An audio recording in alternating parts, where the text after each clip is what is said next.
இந்த நிகழ்ச்சியை ஒருங்கிணைத்து தொடர்ச்சியாக நடத்தி கொண்டு வருகிற உங்களுக்கு நன்றி. எல்லோருக்கும் இதில் கலந்து கொண்டு இந்த உரையாடலில் பங்கெடுக்கிற எல்லா அறிஞர்களுக்கும் என்னுடைய நன்றியை தெரிவித்துக் கொண்டு இன்றைய நம்முடைய பொழிவுக்கு போகலான்னு நினைக்கிறேன். நான் முதல்ல என்னுடைய அந்த சிறையை எப்படி நாம் இன்னைக்கு இந்த அதிகாரத்தினுடைய நிறைவை பேச வேண்டியிருக்கனால கொஞ்சம் புதுநிலையிலும் பேச வேண்டியிருக்கோம். எனவே நம்ம சொற்பொழிவை நேர போகலாம். திருக்குறளுடைய அமைப்பை பற்றி யோசிக்கிற போது நம்ம பொதுவாக எந்த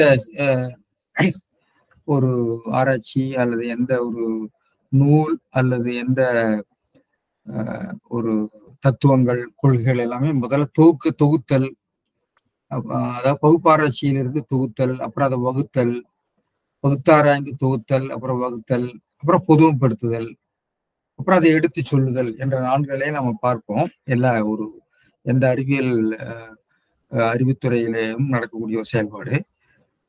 அந்த வகையில திருக்குறள்ல இந்த அறநூல் கருத்துக்களை அவர் நிச்சயமாக நிறைய திரட்டி இருக்கிறார்.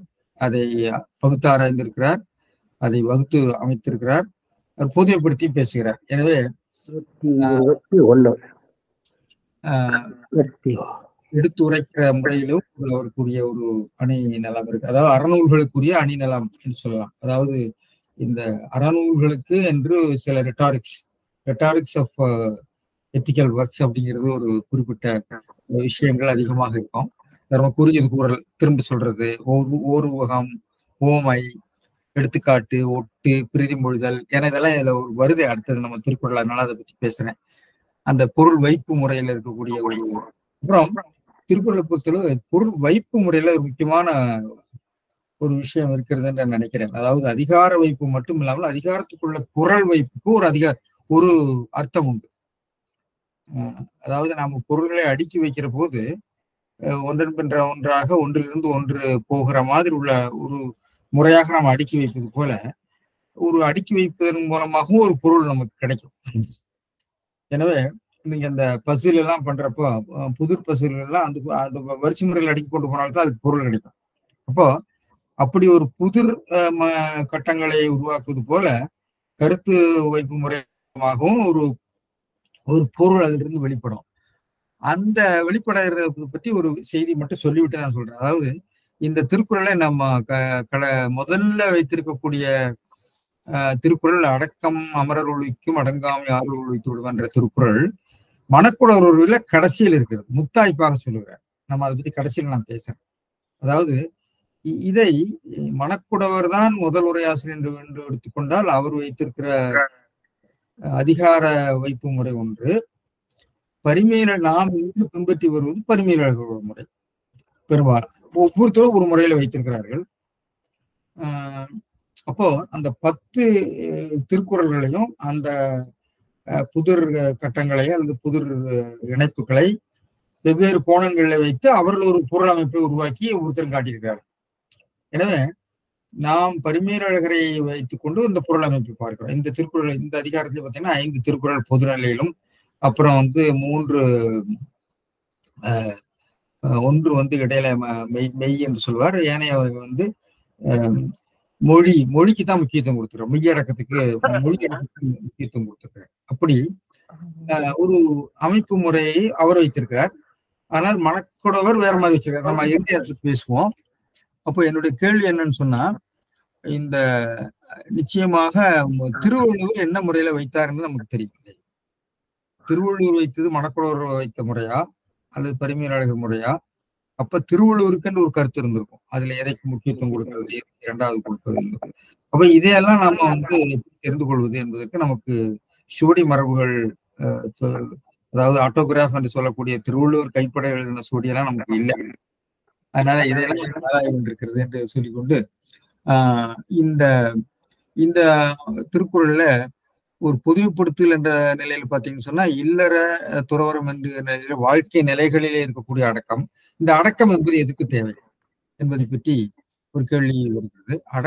அடக்கமுடைமை என்பது ஏதாவது, ஏனென்றால் நாம் பார்க்கிற எல்லா அறங்களும், அறக்கோட்பாடுகளும் அல்லது தத்துவ கோட்பாடுகளும் அல்லது சட்டங்களும் யாராவது ஒருவருடைய நிச்சயமாக ஒருவருடைய நலன்பணுகளாகவே இருக்கின்றன.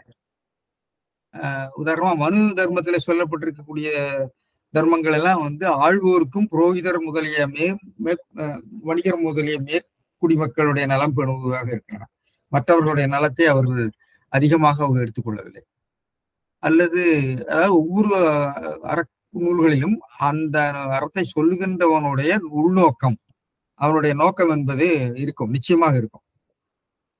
நாம் ஒரு சட்டத்தை இப்ப ஏற்றிருக்கிறோம்னா நம்ம கான்ஸ்டிடியூஷன் ஏற்றிருக்கோம், எல்லாரும் சமம்ங்கிறோம். ஆனா ஒரு காலத்துல அப்படி இல்லை. அது மாதிரி கீதையில பாத்தீங்கன்னா நீ பலனை எதிர்பார்க்காதே, நீ உன்னோட கடமையை செய்யன்னு சொல்ற போது அது தொழிலாளிகளை சுரண்ட உதவுகிற ஒரு தத்துவமாக விமர்சனம் செய்கின்றவர்கள் இருக்கிறாங்க.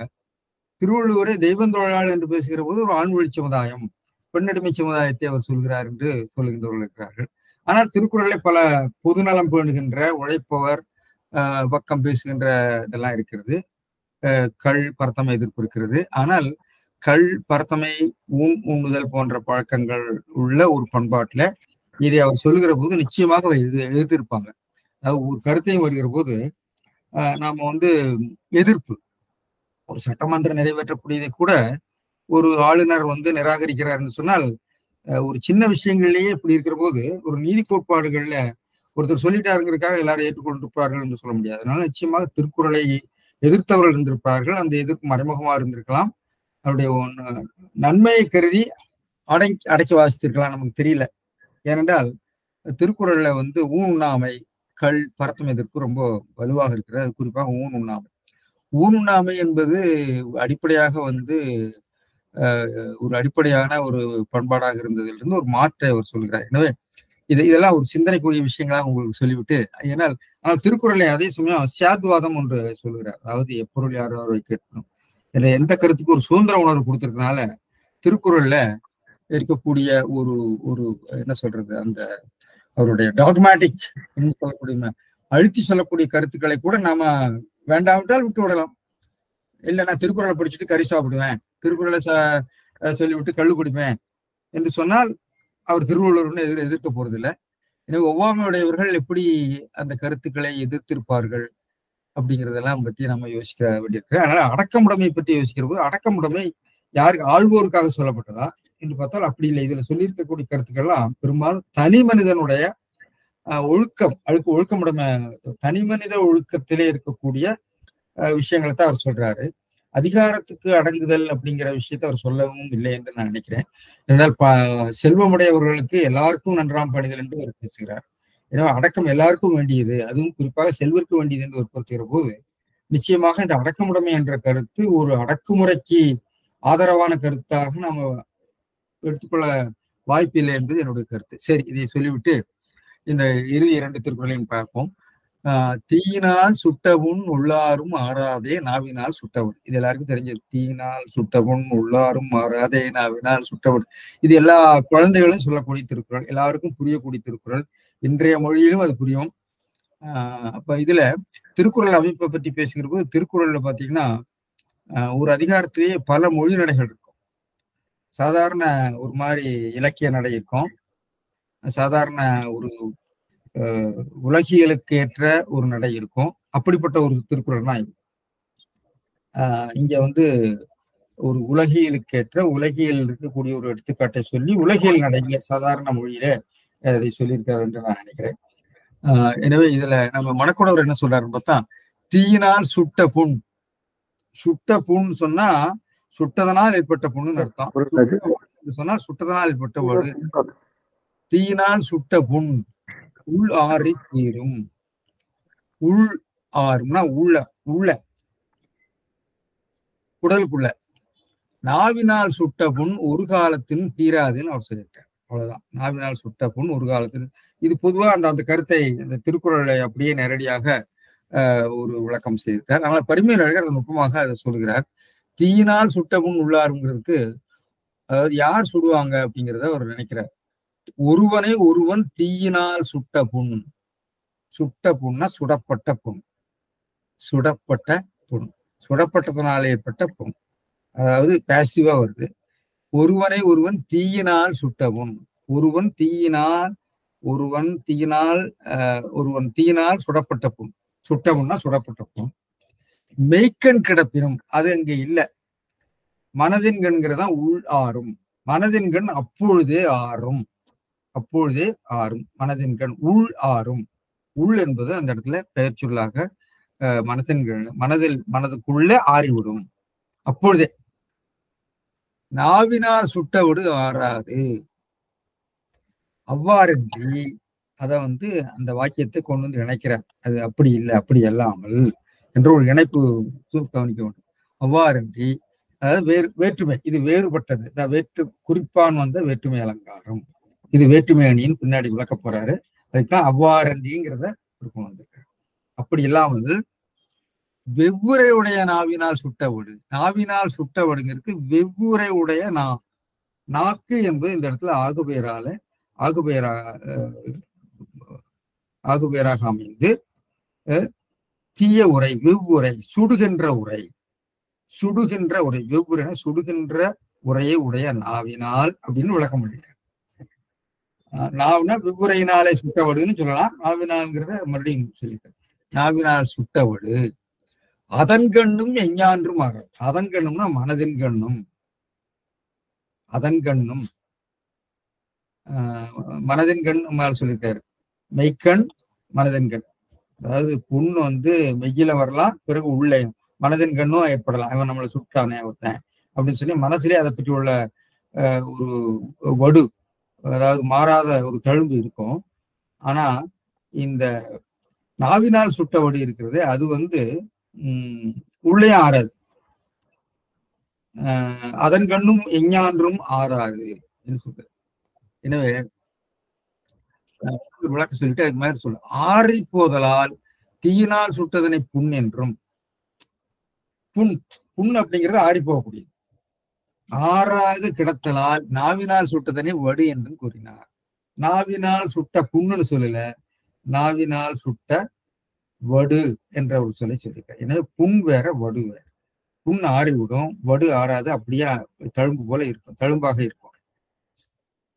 அதனால என்று கூறினார். இன்னொரு நுட்பம் சொல்றார். அது அடுத்தது தீயும் வெவ்வுரையும். இது இங்க ரெண்டு விஷயம் வருது. தீயும் வெவ்வுரையும். தீ உமையாக இருந்தால் வெவ்வுரை பொருள், நாக்கு. சுடுதல் தொழிலா நொக்குமாயினும் பொது நோக்குமாயினும் ஆறாமையால் தீயினும் வெவ்வுரையை கொடிது என்பது போதரலின் என்று நாம் யூகித்துக் கொள்ள வேண்டும். அதாவது தீயினும் வெவ்வுரை கொடிது என்ற பொருளை நாம் பெற்றுக் கொள்கிறோம். அவ்வாறு அதனால இது குறிப்பான் வேற்றுமை அலங்காரம். இது வெதிரேகம், விபரீத அலங்காரம். குறிப்பான் வேற்றுமை அலங்காரம். அது குறிப்பா வேற்றுமை அலங்காரம் முன்னாடியே சொல்லியிருக்காரு. மோப்ப கோழையம் அனிச்சம் முகந்திருந்து நோக்க கோழையம் இருங்கிற வேற்றுமை அலங்காரம். இது வேற்றுமை அலங்காரத்தை ஒரு கொஞ்சம் இம்ப்ளைடு. குறிப்பான் வேற்றுமை அலங்காரம். நீங்க குறிப்பாக உணர்ந்து கொள்ள வேண்டும். அந்த வேற்றுமையை உய்த்து உணர்ந்து கொள்ள வேண்டும் என்று ஒரு வழக்கு சொல்லியிருக்காரு. இந்த இலக்கணங்கள் எல்லாம் நம்முடைய பழைய தொல்காப்பியத்திலோ பிற இலக்கண நூல்களிலோ இல்லாமல் தண்டி அலங்காரம் போன்ற நூல்களில் தான் இருக்கிறன. எனவே அதை இவர் கையாண்டிருக்கிறார் என்று காரியத்தடுக்கவராக பிறகு விளக்குவார். அதாவது பழைய இலக்கணங்களிலே கவனிக்கப்பெறாமல் அல்லது குறிக்கப்பெறாமல் போன இலக்கண அமைதிகளை பின்வந்த உரையாசிரியர்கள், பின்வந்த இலக்கண ஆசிரியர்கள் கண்டு உரைத்திருந்தால் அதை எடுத்துக்கொண்டு அதை கொண்டு விளக்குவது பரிமையாளர்களுடைய பார்வை, இலக்கண பார்வைகளில் முக்கியமானது. அதை காரியத்திற்குவராக அடிப்படையாக சுட்டியிருக்கிறார். எனவே இவை மூன்று பாட்டானும் மொழி அடக்கம் கூறப்பட்டது. மூன்று பாட்டானுங்கிறது நம்ம முன்னாடி பார்த்த அந்த தீயினால் சுட்டவும், அதுக்கு முன்னாடி உள்ள திருக்குறள் என்ன சட்ன மறந்து வச்சு எனக்கு ஒன்றானும் தீச்சல் பொருட்பயன். அதுக்கு முன்னாடி உள்ளது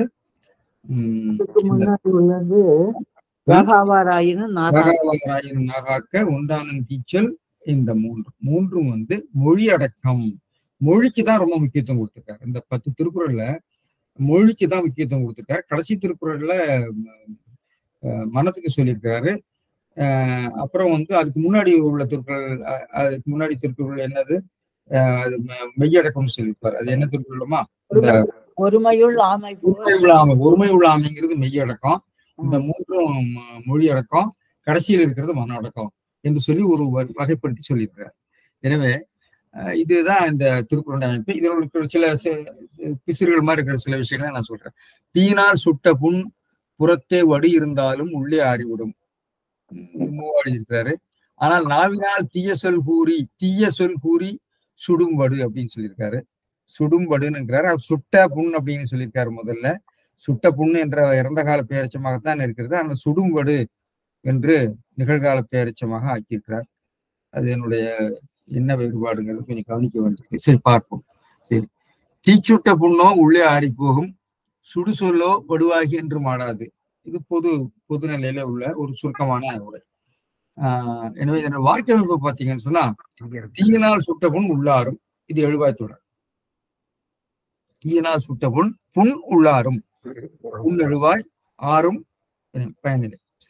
அடுத்த தொடர் வந்து ஆறாதே நாவினால் சுட்டவடு. நாவினால் சுட்டவடு ஆறாதேன்னு வர வேணும். அதாவது இயல்பு வாக்கியமாக இருந்தால், இயல்பு உரைநடை வாக்கியமாக இருந்தால் அப்படி வர வேண்டும். அப்படி இல்லாமல் அந்த இடத்துல பயனிலை முதல்ல வந்திருக்கிறது. அதாவது வினைமுற்று தொடர், பயனிலை தொடர் என்று சொல்வார். அதாவது ஆறாதே நாவினால் சுட்டவடு, ஆறாதே உள் ஆறாதேங்கிறத எடுக்கணும். உள் என்ற அந்த சொல்லை மறுபடியும் இங்க கொண்டு வருவாங்க.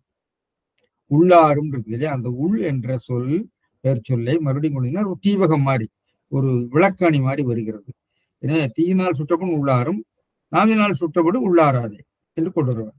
எனவே உள் என்பதை மீண்டும் நாம் கொணர்ந்து பொருள் சொல்ல வேண்டும். எனவே இது வினைமுற்று தொடராக அமைகிறது. இரண்டாவது தொடர் ஒரு பொய்டிக் இன்வர்ஷன் இருக்கு. முதல் தொடர் ப்ரோஸ் ஆர்டர் இருக்கு. தீயினால் சுட்டபுண் உள்ளாரும் ப்ரோஸ் ஆர்டர், ஆறாதே நாவினால் சுட்டபடு பொய்டிக் இன்வர்ஷன்.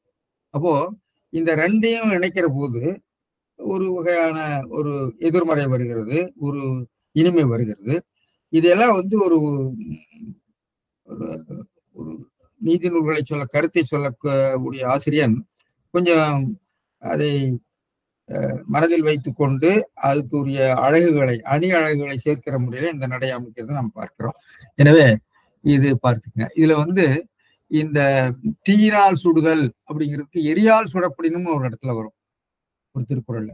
அது தீ சுடுறதை பற்றி சொல்ற போது அது தீ தீய சுடுதல், காட்டு தீன்னு அவர் பொருள் எழுதுவார். அந்த சுடப்படினும் என்ற ஒரு செயற்பாட்டு வினை இருக்கிறதுனால எரியால் சுடப்படுங்கிறது ஆள் அந்த இடத்துல கருவி இல்லை.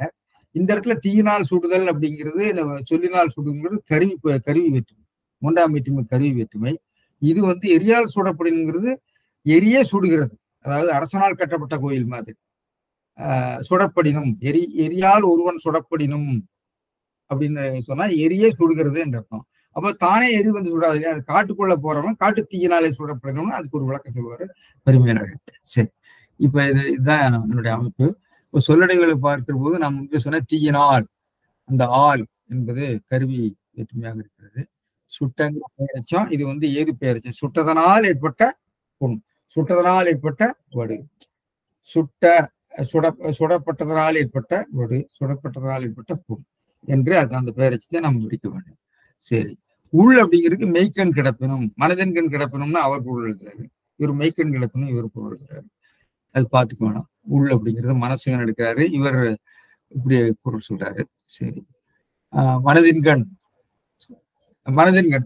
தான் சொல்றாரு, மன்னிக்கவும். மெய்க்கண் கிடப்பினும் மனதின்கண் தான் எடுத்திருக்காரு பரிமள. சரி, ஆறும் அப்பொழுதே ஆறும், ஆறுங்கிறது அப்பொழுதே ஆறும்.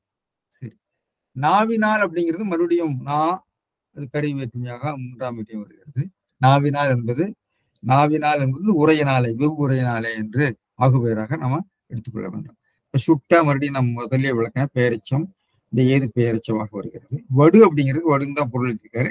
ஆனா அது பொருள் கீழே விளக்க போறாரு. ஆறாது, அதன் கண்ணும் எஞ்ஞான்றும் ஆறாது, ஆறாது ஏ தேற்றம், எஞ்ஞான்றும் அந்த பொருளை கொண்டு வர்றாரு. ஆறாதுன்னா எஞ்ஞான்றும், பெர்மனன்ட்லி, நெவர் அப்படிங்கிற அர்த்தத்துல சொல்றாரு. அப்போ இது உள் என்பது தீவகமாக இருக்கிறது. இதுல ஒரு கருத்து இருக்கிறது. இந்த உள்ளாரும் மாறாதே என்று ஒரு பாடம் கொண்டிருக்கிறார் நம்முடைய சோமசுந்தர பாண்டியன். அதாவது தீயினால் சுட்டவன் உள்ளாரும் மாறாதே நாவினால் சுட்டவடுன்னு ஒரு பாடம் கொண்டு அப்படி பொருள் சொல்லியிருக்கிறார் சோமசுந்தர பாரதியார் வந்து அந்த குரல் திறன் உரையில ஒரு குறிப்பு போட்டிருக்காரு. அது முக்கியமா இது கவனத்துக்கு வர வேண்டிய ஒரு செய்தியா இருந்து அதனால சொல்றேன். அது வந்து அவர் என்ன சொல்றாருன்னா, தீயினால் சுட்டபுண் மனதின் கண்ணே ஆறிவிடும், சூடு வாங்கியவன் மனக்கொதிப்பு ஆறிவிடும், புண்ணின் தழும்பு மாறினாலும் மாறும், இருந்தாலும் இருக்கும் என்றதனால் புண் உள்ளாரும் என்றார். ஆறுதல் வடிவின் தன்மை என்று புண்ணின் தன்மையே. ஆகவே ஆறாது என்று கொள்ளாமல் மாறாது என்று கொள்ள வேண்டும். நாவினால் சுட்டு அதனால் உண்டாகிய புண் ஆறியும் வடுவானது மாறாது நிலைத்திருக்கும். மாறாதுன்னு அவர் எழுத்தார். இதை நோக்கிய மாறாது என்றார் வள்ளுவர். வடுவானது நிலைத்திருப்பது போல மனிதனது அடக்கமில்லாத சொல் பிறன் மனதின் கண் ஓயாது உறுத்தி கொண்டே இருக்கும் என்கிறார் அப்படின்னு சொல்லி இவர் உள்ளாரும் மாறாதே என்ற குரலை பிரித்து நாவினால் சுட்டபடி எப்பொழுதும் மாறாமல் நிலைத்திருக்கும் என பொருள் கண்டுள்ளார் சோமசுந்தர பாரதியார். மற்றவர்கள்லாம் உள்ளாரும் உள்ளாரும் ஆறாதேன்னு தான் பொருள் எடுத்திருக்காங்க. ஆனா இது வந்து நல்ல பொருள் தான், ஏற்றுக்கொள்ளலாம். ஆனால் இதுல இருக்கக்கூடிய ஒரு ஒரு கொலொகேஷனல் பாசிபிலிட்டின்னு சொல்றோம் இல்லையா, சேர்ந்து வரக்கூடிய சொற்சேர்க்கைகள் பார்த்தீங்கன்னா வந்து பெரும்பாலும் மாறாத வடுன்னு வரலாம். இருந்தாலும் ஆறாத வடு அப்படிங்கிறது வந்து சேர்க்கை, சொல் சேர்க்கை அதிகமா இருக்கிற மாதிரி எனக்கு மாறாத வடு சொல்லலாம், சொல்லக்கூடாது இல்லை. ஆனா ஆறாத வடுங்கிறது ஒரு சொல் சேர்க்கைக்கு அதிகமாக இருக்க வேண்டும் என்று எனக்கு தோன்றுகிறது. இரண்டாவது, இந்த வாக்கிய அமைப்பில ஆறாது ஆறாதே என்ற அந்த எதிர்மறை, பிறகு அந்த சொல்லில் இருக்கக்கூடிய அந்த வாக்கிய அமைதியிலே வரக்கூடிய அந்த எழுவாய் வாக்கியம், பயனிலை வாக்கியம் என்ற நிலை என்பதில் உள்ள ஒரு சீர்மை, இதை பார்க்கிற போது ஆறாதே என்ற பாடம் கொள்வது எல்லா உரையாசிரியர்களும் அதுதான் கொண்டிருக்கிறாங்க. சோமசுந்தர பாரதியார் வித்தியாசமாக சிந்தித்திருக்கிறார். அதையே நாம நினைத்துக் கொள்ளலாம், அதை நாம் குறித்துக் கொள்ளலாம். எனவே அந்த சில வேளைகளில் புண் அப்படிங்கிறதும் வடு என்பதையும் வந்து ஒரு உருபொருட்புண்மையாக கூட ஆண்டிருக்கிறார்கள் என்பதை நம்ம தமிழ் லெக்சிகன்ல பார்த்தா தெரிகிறது. உடலில் உண்டாகும் ஊருன்னு சொல்றாங்க. வடு என்பதற்கு பார்த்தீங்கன்னு சொன்னா புண் என்ற ஒரு பொருள் கூட இருக்குது ஒரு இடத்துல. அதாவது தழும்புன்னு ஒரு பொருள் இருக்கு. வடுமாங்காய், அதுல வந்து அன்ரைப் ஃப்ரூட் அப்படின்னு ஒரு பொருள் இருக்கு. அது வேறன்னு நினைக்கிறேன். அது வந்து ஹோமோனிமா வரும்னு நினைக்கிறேன். புண்வாய், அதாவது புண்வாயம் வடுன்னு சொல்லுவாங்க. Mouth of an ulcer or wound, தாழ்வடு புண் அப்படின்னு வருகிறது. எனவே இந்த புண்ணும் வடுவும், வடு என்பது வறண்டு போன அந்த புண் அப்படிங்கிற ஒரு அர்த்தத்தில் சொல்றாங்க தோணுது. எனவே இந்த புண் என்பதை திருக்குறள்ல சொல்லியிருக்கிறார். திருக்குறள்ல 4 இடத்துல புண் வருகிறது. இந்த இடத்துல வரக்கூடிய ஒரு புண், உண்ணாமை வேண்டும் புலால் பிரிது ஒன்றன் புண் அது உணர்வா இருக்கு. எனவே இந்த இறைச்சி என்று சொல்லக்கூடியது பிற ஒரு உயிரினுடைய புண், அந்த புண்ணைத்தான் நீ வெட்டி சாப்பிடுகிறாய், எனவே உண்ணாதே அப்படின்னு சொல்கிறார். ஒரு முகத்தை சுழிக்கக்கூடிய ஒரு உணர்வு தோன்றும்படி அதை சொல்லியிருக்கிறார். இழிவரல் சுவையா என்ன சுவைன்னு தெரியல. சரி, அதே மாதிரி கண்ணுடையார் என்பர் கற்றோர் முகத்தை 2 புண்ணுடையார் கல்லாதவர், அதை புண்ணுன்னு சொல்றார். கண் இல்ல புண். கண்ணிற்கு அணிகலம் கண்ணோட்டம் அகுதிகின்றேல் புண், அது புண். எனவே கண் அல்ல, அது புண் சொல்றாரு. எனவே உள் அப்படிங்கிறத பத்தி நம்ம முன்னாடி பார்த்துருக்கிறோம். இந்த இடத்துல உள் என்பதை பெயர் சொல்லாகத்தான் சொல்கிறார். இதை ஒரு உபசர்க்கம் என்று சொல்லப்படுகிற முன்னூட்டாக இது வரலன்னு நான் நினைக்கிறேன். பெருமையாளர் அப்படித்தான் சொல்லியிருக்காரு. சரி, நா என்பதும் வந்து ஒரு 3 இடத்துல வருகிறது. யாகாவாராயினும் நாகாக்கங்கிறத வருது. நாச்செற்று விக்குள் வேல்வாராமுன் அப்படிங்கிற திருக்குறளே வருகிறது. நானலம் என்னும் நலனுடைமை இந்த இடங்கள் எல்லாம் வருகிறது. இந்த திருக்குறளை சேர்த்து 4 இடத்துல வருகிறது என்று வைத்துக்கொள்வோம். எனவே நாவிற்கு சொன்னா 5, நாவிற்கு ஆவிற்கு நிறந்து இறப்பின நாவிற்கு இறைவன் வெளிவந்தது நா என்ற சொல்லியிருக்காரு. நம்ம நாவை பற்றி போன முறை பேசணும். நாக்கு வாய் என்பதை பற்றியெல்லாம் நாம் பேசணும். அதனுடைய சொற்சேர்க்கை, வருகை, இதையெல்லாம் நாம ஆராய வேண்டியிருக்கிறோம். வடு அப்படிங்கிறது வந்து 5 இடத்துல சொல்றாரு. ஆனால் வேற வேற பொருளை வருது. தீனால் சுட்டபுண் உள்ளாரும் ஆறாதே நாவினால் சுட்டவடு, குடிப்பிறந்து குற்றத்தின் நீங்கி வடுப்பறியும் நானுடையான் கட்டே தெளிவு. வடுங்கிறது விடுபட்டிருக்கு. வடுப்பறியும் வடு. அது குடிபுறங்காத்தோம்பி குற்றங்கடிதல் வடு அன்று குற்றம் அன்று. விடுமாற்றம் வேந்தர் குறைப்பான் வடுமாற்றம் வாய் சோரா வன்கணவன். வடுமாற்றம் குற்றம் உள்ள மாற்றம். உடுப்பதும் உண்பதும் காணின் பிறர் மேல் வடுக்கானவற்றாகும் கீழ். வடு குற்றம். என்ற பொருள்ல வருகிறது. எனவே வடு என்ற குற்றம் என்ற பொருள் வருகிறது. சரி, இதுல ஒரு சின்ன கருத்தை சொல்லி நம்ம இதை நிறைவு செய்யலாம். இது குறிப்பு வேற்றுமை அலங்காரம் என்ற ஒரு கருத்தை காரியத்தினக்கவராயர் சொல்கிற போது மறுபடியும் நான் சொன்ன கருத்தை அவர் சொல்லியிருக்கிறார். அதைத்தான் நான் சொல்கிறேன். உருவகம், வேற்றுமை, ஒட்டு, பின்வரு நிலை முதலிய அலங்காரங்களும் இதெல்லாம் வந்து தொல்காப்பியத்துல இல்லை. தொல்காப்பியத்துல வேற மாதிரி சொல்லப்பட்டிருக்கிறது. தடியாகாரம் பற்றவற்றிலே வகுத்து சொல்லப்பட்டிருக்கிறது. அதையும் ஒரு பொருட்பன்மொழி சிறப்பினின் விழா என்னும் சூத்திரமும் பின் முன்னாக தொக்க தொகையும் அது வந்து அந்த முன்றில் மாதிரி வரக்கூடியது, அது மாதிரி தொகையும் எழுதியதால் இவ்வுரையாசிரியருக்கு தொல்காப்பியர் அல்லாத நூல்களும் அங்கீகாரம் என்க. எனவே அவர் பிற்காலத்தில் உள்ள வழக்கு மாற்றங்களை கணக்கில் எடுத்துக்கொண்டு அதை சொல்லி இருக்கக்கூடிய ஆசிரியர்களையும் சுட்டி அந்த இலக்கணத்தை சொல்லுகிறார். இது மிக அறிவியல் பூர்வமான ஒரு முறைதான். அதை சுட்டி காட்டுகிறார். ஒரு பொருட்பன்மொழி என்னும் சூத்திரமும் அபிநயமாதல் அகத்தியமாதல் வேண்டும் என்க என்று சொல்லியிருக்கிறார். ஆனால் இது நன்னூலில் இருக்கிறது, இலக்கண விளக்கத்தில் இருக்கிறது. எனவே நன்னூலிலும் இலக்கண விளக்கத்தில் இருக்கிற சூத்திரத்துக்கு மூலம் அபிநயமாக இருக்க வேண்டுமோ என்று தேசிகர் ஒரு குறிப்பு செய்திருக்கிறார். எனவே பரிமேலழகர் வந்து இலக்கண விதிகளையும் விளக்கங்களையும் உரை எழுதியிருப்பது ஒரு அறிவியல் முறையில செய்திருக்கிறார். அதாவது பழைய இலக்கணங்களில் இடம்பெறாத புதிய வளர்ச்சிகள், மொழி வளர்ச்சி, இலக்கிய வளர்ச்சிகளை எல்லாம் நோக்கி பிற்கால இலக்கணாசிரியர்கள் இலக்கணம் செய்திருப்பார்கள். அந்த இலக்கணங்களை எல்லாம் கண்டு உணர்ந்து அதை சுட்டி அந்த இலக்கணத்தை அவர் வரைந்திருப்பது மிகவும் போற்றத்தக்கது என்று தோன்றுகிறது. அது குறிப்பாக சொற்பொருள் இலக்கணத்தை எல்லாம் அவர் வந்து வடமொழி இலக்கண கோட்பாடுகளை எல்லாம் இந்த இலட்சணை, குறிப்பு, ஆகுபெயர் நமக்கு இருந்ததுனாலும் ஆகுபெயரை அதிகமாக எடுத்து விளக்குவது போன்றவற்றையெல்லாம் நம்ம பார்க்கலாம். லட்சணாமோத துவனி என்றெல்லாம் பரிமேலழகர் சொல்வார். எனவே பரிமேலழகர் ஒரு பரந்துபட்ட ஒரு இலக்கண பாரம்பரியத்திலிருந்து தமிழ் இலக்கண பாரம்பரியத்தினுடைய பழமை மட்டும் இல்லை, கால வளர்ச்சியில் இருந்து வரக்கூடிய செய்திகள், ஒரு வடமொழி போன்ற நூல்களிலே சொல்லப்பட்டிருக்கக்கூடிய இலக்கண விளக்கங்கள், அது எல்லாத்துக்கும் பொருந்தக்கூடியது. அதெல்லாம் யூனிவர்சல், லிங்குவிஸ்டிக் யூனிவர்சல்ஸ். இது வடமொழியில் இருக்கிறனால வடமொழி கருத்துன்னு அர்த்தம் இல்லை, அது லிங்குவிஸ்டிக் யூனிவர்சல். அதை எடுத்து அவர் சொல்லியிருக்காருன்னு பார்க்கிறோம். எனவே இதை வந்து வெதிரேக துணி என்று அவர் நினைக்கிறார். வேற்றுமணி 12 இடங்களை வருகிறது, அதெல்லாம் நான் விளக்கியிருக்கிறேன். வேற்றுமணி என்று சொல்வது ஒன்றை எதிர்நிறுத்துவது. முகமும் அனிச்சமும் நாவும் தீயும் இந்த திருக்குறள்ல. பொருளற்றார் அருளற்றார், மக்கள் மரம், பகையகத்து அஞ்சுபவர் எளியர், அவையகத்து அஞ்சார் அரியர், இது மாதிரி எதிர்மறையாக சொல்றது. பெரியார் எரி. அப்புறம் காமம் கள், காமத்தையும் கள்ளையும் நிறைய எதிர்நிறுத்தி இருக்கிறார் திருவள்ளுவர். காமம் அடுநரா, காமம் வந்து சொல்கிற போது தொடிச்சுடல் அல்லது காமநோய் போல விடிச்சுடல் ஆற்றுமோ நீ, தொட்டால் காமநோய், இது விடிச்சுடல் ஆற்றுமோ, தொடுதல் விடுதல், காமம் கள். அப்புறம் நினைக்கிறது, தொடிச்சு உள்ளினும் பெருமகிழ்வுதலால் கள்ளினும் காமம் இருக்கு, தலைவன் கூற்றாக வருகிறது. இதுல உள்ள கழித்தலும் காண மகிழ்தலும் கள்ளுக்கள் காமத்திற்கு உண்டு. நினைச்சாலே போதும், சாப்பிட ஒண்ணும் இல்லை, கள்ள குடிக்க ஒண்ணுன்னு அவசியம் இல்லை. கள்ளுக்கும் காமத்துக்கும் உள்ள வேறுபாடு. இதனால காமம் கள்ளையும் உண்டல் காணல் உள்ளல் என்ற மூன்றாலும் வேறுபடுத்தி திருவள்ளுவர் பேசுவது பார்க்கிறோம். அதே மாதிரி இன்பத்துப்பால்ல தலைவி பிணியாகவும் சொல்லுவார், அதை வந்து மருந்தாகவும் சொல்லுவார்.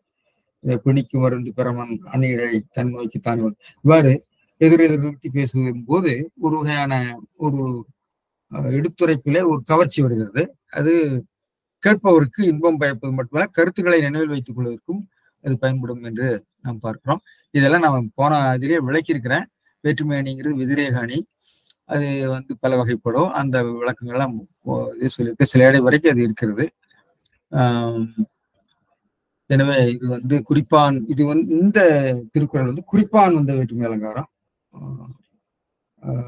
மொப்ப குழையம் அனிச்சம்ங்கிறது வந்து வேற்றுமை அலங்காரம்னு சொல்றாரு.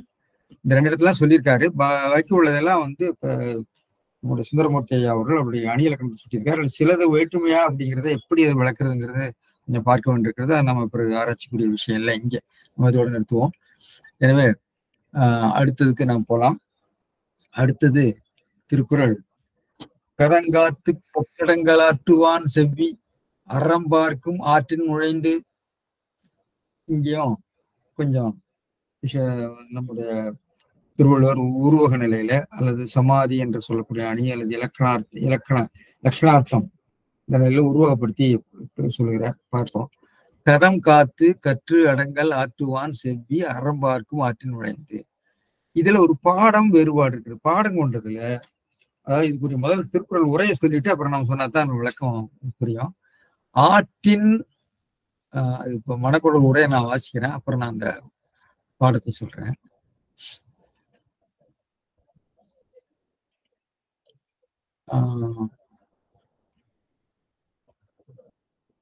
மணக்குடவர் வெகுளியும் அடக்கி கதம் காத்து கற்று கல்வியும் உடையவனாய் அடங்கல் ஆற்றி கற்று அடங்கல் ஆற்றி அதனால் வரும் பெருமிதமும் அடக்க வல்லவன் மாட்டு. கதங்காத்து கற்றடங்கள் ஆற்றுவான் மாட்டு அறம் பார்க்கும் ஆற்றின் நுழைந்து. அறமானது நெறியானே வருந்தி ஆற்றின் நுழைந்துன்னு பாடம் இருக்கு, அச்சில் இருக்கு, ஆனால் வருந்தின்னு சொல்றாரு. அதனால அது உழைந்துன்னு இருக்கலாம் அல்லது உழந்து என்று இருக்கலாம். வருந்தி தானே வருவதற்கு காலம் பார்க்கும். எனவே அது வருந்தி அங்க வர்றதுக்கு காலம் பார்க்கும்னு பொருள் சொல்லியிருக்காரு. இது அடக்கமுடையாருக்கு அறம் உண்டாம் என்றது. எனவே நெறியானே வருந்தி அறம் பார்க்கும் ஆற்றின் உழைந்து அல்லது உழந்து என்ற பாடம் கொண்டிருப்பார் போல் இருக்கிறது. இந்த பொருளை பார்க்கிற போது அந்த பொருளிலிருந்து நாம் அந்த பாடத்தை நாம யூகிக்க வேண்டியிருக்கிறது. பரிமையாளர் என்ன சொல்றாரு பார்ப்போம். நாம் படிக்கிற திருக்குறள் பொதுவாக தான் இருக்கும். கதம் காத்து கட்டடங்கள் ஆற்றுவான் செய் மனதின் கண் வெகுளி தோன்றாமல் காத்து கல்வி உடையவனாய் அடங்குதலை வல்லவனது செவ்வியை. கதம் என்ற கோபம், வெகுளி, காத்துங்கன்னா அதை தோன்றாமல் காத்து கற்று கல்வி உடையவனாய் அடங்கல் ஆற்றுவான். அடங்கல் ஆற்றுதல்ங்கிறது நான் முன்பே சொன்னேன், அடங்கி இருப்பவன் அர்த்தம். அது தொழிற்பெயரையும் ஒரு ஆற்று என்ற வினையாட்சி போல உள்ள சொல்லையும் சேர்த்து ஒரு புதிய ஒரு தொடர்நிலை வடிவத்தை நம்ம திருக்குறளை பார்க்கலாம். அது நான் போன வகுப்புலையும் பேசினேன், மறுபடியும் நான் அதை சொல்றேன். ஆற்றலான் செவ்வி மனதின்கண் வெகுளி தோன்றாமல் காத்து கல்வியுடனே அடங்குதலை வல்லவனது செவ்வியை. செவ்விக்கு பொருள் எழுதல, கீழே எழுதுறாரு.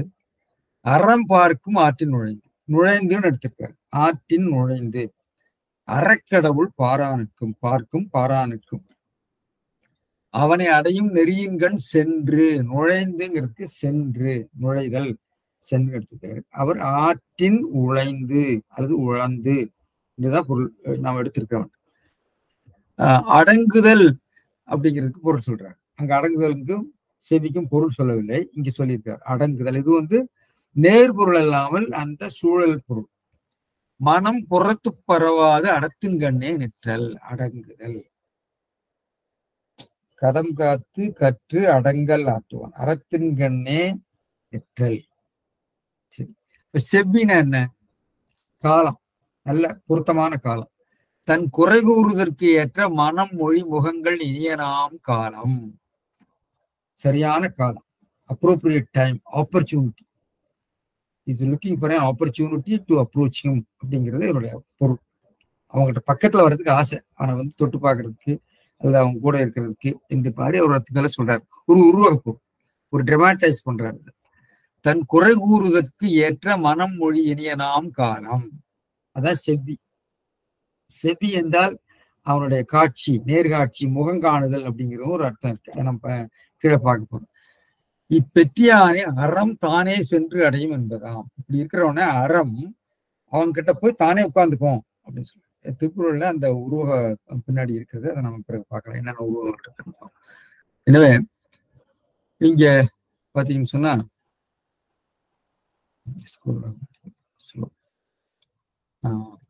அதாவது இதனால் மனவடக்கம் கூறப்பட்டது. இதனால் கடைசியா மனவடக்கத்துல கொண்டு முடிச்சுட்டாரு.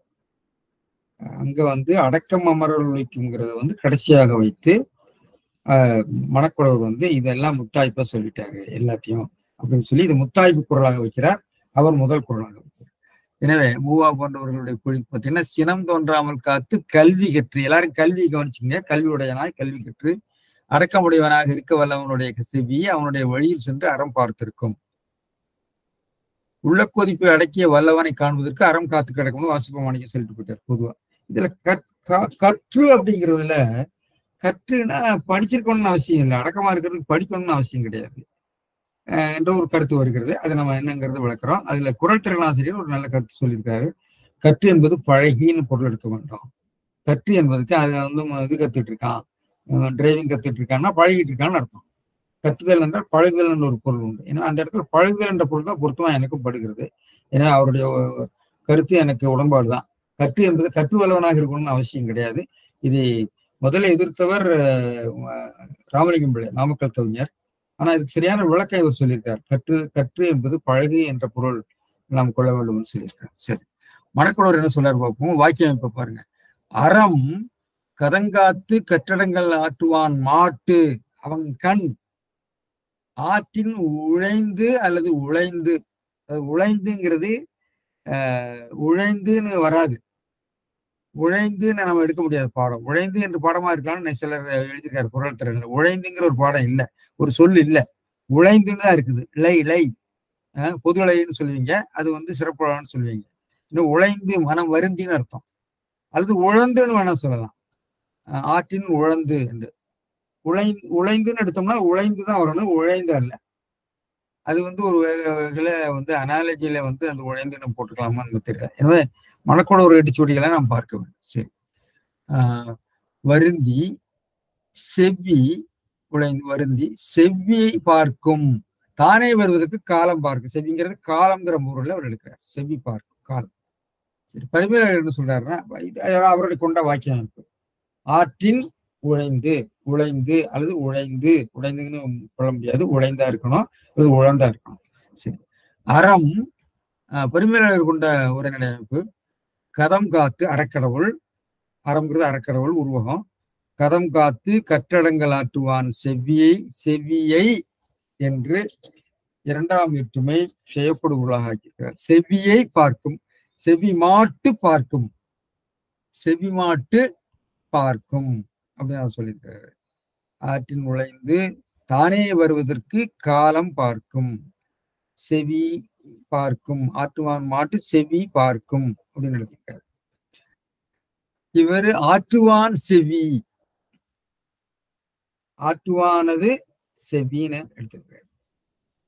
அவன் அடையும் நெறியின் கண் நுழைந்துன்னு இவருடைய பாடம். அவனை அடையும் நெறியின் கண் நுழைந்து பார்க்கும், சென்று பார்க்கும், பாரானுக்கும்னா அது கண்டினியூஸ், பாரானுக்கும். இது வந்து வாக்கிய அமைப்புல நீங்க உள்ள வேறுபாடு. பொருள் சொல்லில பார்த்தீங்கன்னா கதம் என்பது மனத்தின் கண் வெகுளி. கதம் என்ற சொல் மிக கதநாயம் விடுகிறனால வருது. சங்க இலக்கியத்துல கதம் வருகிறது.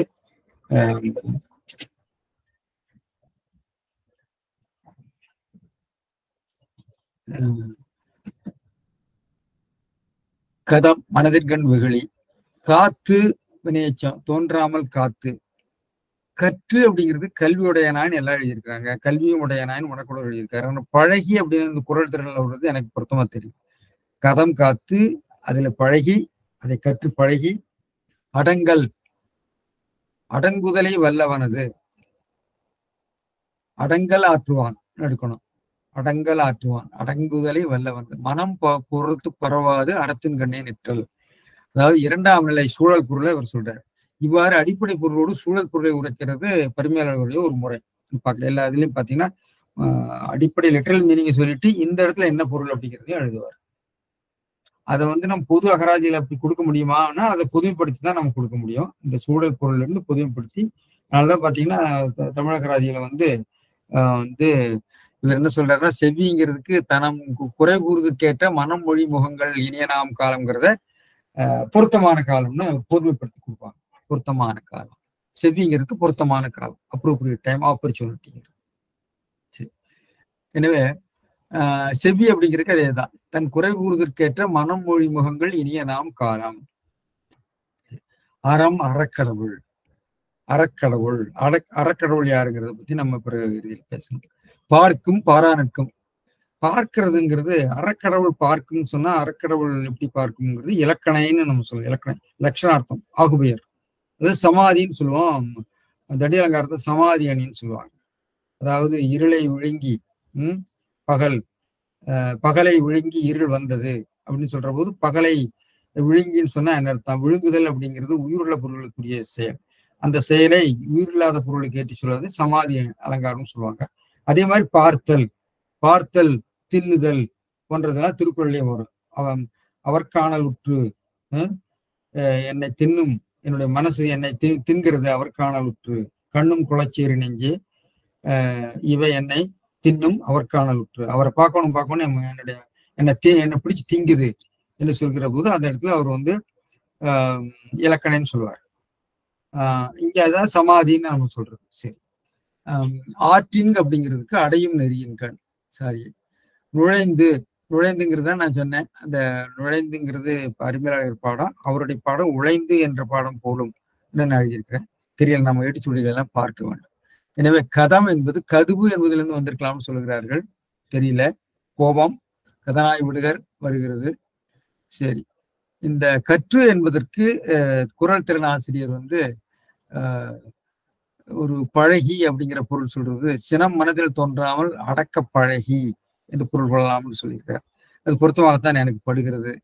எனவே கற்று என்பதை கல்வியுடையனாக இருக்க வேண்டும் என்ற அவசியம் இல்லை. ஒரு அடக்கமுடையவனாக இருக்கிறது கல்வியுடையனாக இருக்க வேண்டும் இல்லை, அதில் பழக வேண்டும் என்ற கற்றல் என்பது பழகுதல் என்ற பொருள் இருக்கிறதுங்கிறத பார்க்கணும். பாருங்க, to practise as arts, to acquire skill. கல்லாமா அன்னார் திருக்குறளே இருக்கு. கல்லாமா அன்னார் தவறின் தலை, அதாவது பழக்காத அந்த குதிரையை விட, குதிரை போல இருக்கக்கூடியவருடைய நட்பை விட சும்மாவே இருந்துடலாம் அப்படின்னு சொல்லுவார். எனவே கல்லா அப்படிங்கிறது பழக்க வைக்கப்படாத என்ற அர்த்தத்துல வருகிறது. எனவே இந்த பொருள் பொருத்தமாகவே எனக்கு படுகிறது. எனவே கற்று என்பதற்கு அந்த பொருள் கொண்டால் நன்றாகவே இருக்கிறது என்று பார்க்கிறோம். ஆற்று என்பது நான் சொன்ன வினையாக்கி போல பெயலாற்றா உயலாற்றானா உய்யாத பெய்யாத, படலாற்றானா படாத என்று வருகிறது. எனவே ஆற்றுதல் என்ற அந்த வினை தனிவினையாகவும் இருக்கிறது. இதுபோல துணைவினை அல்லது வினையாக்கி போன்ற நிலையிலும் திருக்குறள்ல துணிவாற்றினா துணிந்துன்னு அர்த்தம். துன்பம் ஒருவரினும் செய்ய துணிவாற்றி, துணிந்து இன்பம் பயக்கும் வினை. அப்ப துணிவு ஆற்றி, துணிந்து அப்படிங்கிற துணிவு ஆற்றி. அவன் இன்றைக்கு இந்த டெண்டன்சி நமக்கு அதிகமாக இருக்கும் எப்பொழுதுமே. சமைக்கிறது அப்படிங்கிறது சமையல் செய்துட்டு இருக்காங்க அம்மான்னு சொல்றாங்க. சமைச்சிட்டு இருக்காங்கன்னு சொல்றதை விட சமையல் செய்துட்டு இருக்காங்கன்னு நாம தொழிற்பெயரையும் செய்தியும் சேர்த்து சொல்லக்கூடிய ஒரு தொடர் வினை வாக்கியத்தை நாம் உருவாக்குகிறோம். இன்றைக்கு அதிகமா மொழியில் இருக்குது. அது திருக்குறளையே அந்த அமைப்பை நாம பார்க்கலாம் என்பதற்கு இதெல்லாம் எடுத்துக்காட்டு. சரி, முற்றாற்றினா முற்றின்னு அர்த்தம். சரி, அது நம்ம ரொம்ப விளக்கத்துக்கு போகல. பார்க்கும் என்பது உருவகம். திருக்குறளையே வேற இடத்துலயும் வருகிறது. அதாவது விளக்கு அற்றம் பார்க்கும் இருளே போல் கொண்கண் விளக்கு அற்றம் பார்க்கும் பசப்பு. பார்க்கிறது, இருள் பார்க்கிறதா? இருள் எப்படி பசப்பு பார்க்குமா என்று கேட்கலாம். அதெல்லாம் உருவகம், அது சமாதி அணின்னு நம்ம பார்க்கிறோம். செவ்வி அப்படிங்கிறது 3 இடத்துல வருது. அரும் செவ்வி இன்னா முகத்தான், பார்க்கறதுக்கே முடியாத ஆளு அருஞ்செவ்வி இன்னா முகத்தான். பெருஞ்செல்வம் பேய் கண்டனது உடைத்து, காலம் அறியன்னு அதுக்கு அர்த்தம். அதே மாதிரி மலரினும் வெல்லுதுகாமும் சிலர் அதன் செவ்வி தலைப்படுவார். செவ்வி ஏற்ற சமயம் என்ற ஒரு பொருளும் சொல்றாங்க. பண்புன்னு ஒரு அர்த்தமும் இருக்கிறது பார்க்கிறோம். சரி, அறம் என்பது அறக்கடவுள். அறம் பார்க்கும் சொன்னா அறக்கடவுள். அறக்கடவுள் அப்படிங்கிறதுக்கு தர்ம தேவதை. திருக்குறளே 77 எடுத்துக்காட்டு கொடுத்திருக்காங்க. ஏனென்றால் அறம் என்பது யமனுக்கு ஒரு சொல்லுவாங்க. யமன் இந்த இடத்துல சொல்ல முடியாது. ஆனா சமண சமயத்துல நேமிநாத தீர்த்தங்கருடைய இயக்கிக்கு பேரு அம்பிகான்னு ஒரு இயக்கி இருக்கிறாங்க. யக்ஷிங்கிறது ஒரு காவல் தெய்வம். நேமிநாத தீர்த்தங்கர், ஒவ்வொரு தீர்த்தங்கரருக்கும் ஒவ்வொரு இயக்கிகள் இருப்பாங்க. இயக்கன் இருப்பான். இயக்கன் யக்ஷன் ஒரு காவல் தெய்வம். அதுல அம்பிகா அப்படிங்கிறதுக்கு தர்மதேவின்னு பேரு. நீங்க சமண கோயில்கள்ல போனீங்கன்னா, கரந்திக்கு போனாலும் சரி, வேலை எங்க போனாலும், காஞ்சிபுரத்துல திருப்பதி குன்றத்துக்கு போனாலும் தர்மதேவிக்கு தனியா கோயில் இருக்கும். தர்மதேவி வந்து 2 குழந்தைகளுடன் காணப்படுவார். காலடியில் சிங்க வாகனம், மேல் ஒரு பாதத்தை வைத்திருப்பார். இது நேமிநாத தீர்த்தங்கரருடைய இயக்கிக்கு பேரு அம்பிகா. அம்பிகாவுக்கு தர்மதேவின்னு பேரு. இந்த தர்மதேவியை சமண கோயில்கள்ல தர்மதேவதா கொண்டாடுறாங்க. ஆனா இந்த வழிபாடு ரொம்ப பின்னாடி வந்தது. சமண சமயத்துல இந்த கோட்பாடு ஒவ்வொரு தீர்த்தங்கரருக்கு ஒரு இயக்கன் இயக்கிங்கிறதெல்லாம் பிற்காலத்துலாம் வருகிறது. ஆனா நம்முடைய தமிழ்நாட்டில் இருக்கக்கூடிய சமண குகைகளிலே இந்த தீர்த்தங்கரர்கள் கூட இருக்கக்கூடிய யக்ஷிகளுடைய படங்கள் நிறைய இருக்கிறது. உதாரணமா திருச்சானத்து மலையில இருக்கக்கூடிய அந்த அம்பிகாவுடைய படம் வந்து ரொம்ப அழகா இருக்கும். ரொம்ப அழகான ஒரு பெண்ணாக அது சிற்பம் இருக்கும். இந்த யக்ஷிகளுடைய படங்கள்லாம் மிக அழகான பெண்களாக அவங்க சிற்பிகள் செதுக்கியிருப்பார்கள். அந்த அறக்கடவுளா தெரியல, நான் ஒரு யூகத்தான் சொல்றேன். அந்த கூஷ்மாண்டின்னு சொல்லுவாங்களாம், கூஷ்மாண்டி என்று அதுக்கு பேரு. நம்முடைய மரபுகள்ல இதெல்லாம் என்ன எப்படி நாம இன்டர்பிரட் பண்றோம்னு எனக்கு தெரியல. சரி, இதெல்லாம் வந்து இது மாதிரி உருவகப்படுத்தி சொல்றதுங்கிறது ஒரு சமாதி அணின்னு நம்ம வந்து சொன்னேன். திருக்குறளையே பார்த்தீங்கன்னா, ஆக்கம் அதர்வனாய் செல்லும். ஆக்கம் கேள்வி கேட்டுட்டே போகுமா, எங்க இருக்கிற அவர் வீடு அப்படின்னு கேட்டுட்டு போகும் அப்படிங்கிறாரு. என்பிலதனை வெயில் போல காயுமே காயும் சொல்றாரு. மறந்தும் பிறன்கேடு சூழற்கே சூழின் அறம் சூழும். அறம் வந்து ஸ்கீம் பண்ணிட்டு இருக்குமா, பிளாட்டிங், உன்னுடைய கேட்டையை வந்து அது பிளான் பண்ணிட்டு இருக்கோம் அப்படிங்கிறாரு. இப்படி எல்லாம் உருவமா சொல்றது திருக்குறள் ரொம்ப அதிகமா இருக்கும். உருவகம் இந்த இது மாதிரி சமாதியாக சொல்லக்கூடியது. உருவகம் வந்து செய்யவள் தவையை காட்டிவிடும். லக்ஷ்மி வந்து மூதேவியை காட்டிட்டு போயிடுவா.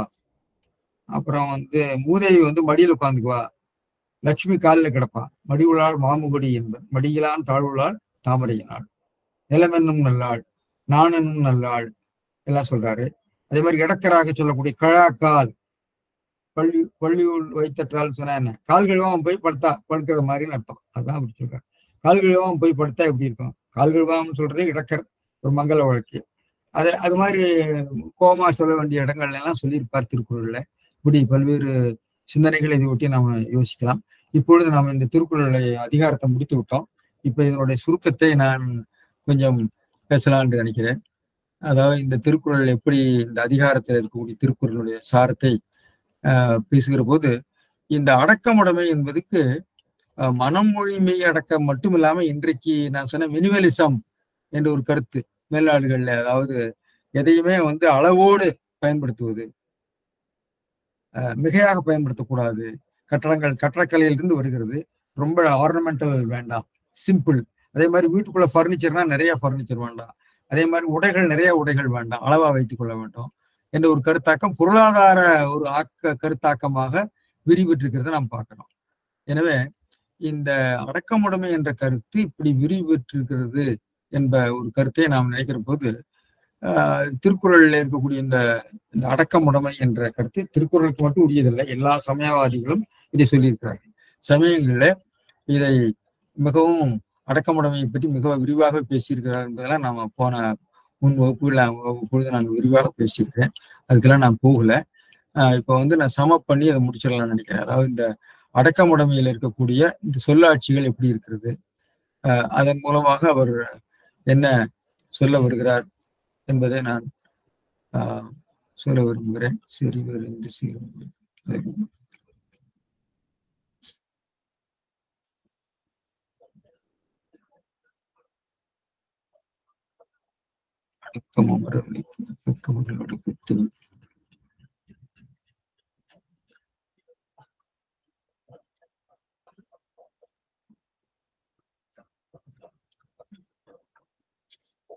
அதாவது இந்த திருக்குறள்ல வந்து நான் முன்பே சொன்னேன், இந்த ஒரு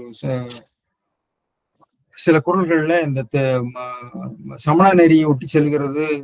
அதாவது கவிராசருடைய கருத்துப்படி இது சமண கருத்தாக்கமாக இருக்கிறது என்பது போல ஒரு குப்தி என்ற ஒரு கருத்தாக்கமாக அவர் சொல்லிட்டார். சரீரம் வாக்கு மனசு பொல்லாத வழியிலே போகாமல் அடங்கிக் கொள்கிற குப்தி அப்படிங்கிறத வந்து சொல்லுது அப்படின்னு அவர் சொல்றாரு. இந்த திருக்குறள்ல வந்து அடக்கம், அடக்கத்தை, செறிவு, அடங்கியான், பணிதல் என்ற அந்த 5 பாட்டிலும், முதல் 5 பாட்டிலும் பொது வகையால அடக்கம் சிறப்பு கூறப்பட்டது. பிறகு 5 அடக்கல் என்பது ஒருமையுள்ள அமைப்புகள் என்பது மெய்யடக்கம் ஆக்கப்பட்டது. முதல் 5 திருக்குறளே பொதுவான அடக்கம், 6வது திருக்குறளே மெய்யடக்கம், பிறகு 7, 8, 9 நாகாக்க யாகாவராய் நாகாக்க ஒன்றானும் தீச்சொல் தீயனால் சுற்றமணிது 3 பாட்டானும் மொழி அடக்கம். பிறகு கடைசியில மன அடக்கம். கதங்காத்து கற்று அடங்கல் ஆற்றுவான். கதம் கோபத்தை அடக்க கற்றுக்கொண்டு கற்று அடங்கல் அடங்கல் ஆற்றுவான். அடங்கல் ஆற்றுவான் அடங்கி இருப்பவான். கோபத்தை கட்டுப்படுத்தி அதை பழகி இருக்கக்கூடியவன் மனம்தான், மன அடக்கம். எனவே மன அடக்கம் என்று சொல்கிறார். எனவே இப்படி ஒரு அமைப்பை பெருமையாளர் சொல்லியிருக்கார். மணக்குடவர் என்ன சொல்றாருன்னா, யாகாவாராயன் என்பது சோகத்தின் கண்ணே பணிக்கப்படுவர். ஒன்றானும் தீச்சல் என்பது சால மொழி கூறினாலும் தீதாம் என்றது. அப்புறம் கதங்காத்து அப்படிங்கிறத இது அடக்கமுடையாருக்கு அறம் உண்டு என்பது, அதாவது அறம் பார்க்குங்கிறது. 130வது திருக்குறளாக அடக்கம் அமரர் உழைக்கும் என்ற திருக்குறளை அமைத்து மேல் பலவாக பயன்கூறினாராயினும் இன்று அடக்கத்திற்கும் அடங்காமைக்கும் இதுவே பயன் என்று தொகுத்து கூறினார் என்று சொல்லி இதை முத்தாய்ப்பான திருக்குறளை வைத்திருக்கிறார். இந்த வரிசை மாற்றத்துக்கும் அவர்கள் கருத்துப்படி ஒவ்வொரு பொருள் இருக்கிறது. அந்த பொருளையும் நாம் உணர்ந்துதான் இந்த அதிகாரத்தை நாம் படிக்க வேண்டும். ஒவ்வொரு ஆசிரியர்களும் கொண்ட அதிகார வைப்பு முறையில இருந்து புலனாகின்ற பொருளும் அந்த திருக்குறள் பொருளாக இணைகிறது என்று சொல்லி இந்த அதிகார அடக்கமுடைமை என்ற அதிகாரத்தை நான் நிறைவு செய்கிறேன். நன்றி, வணக்கம்.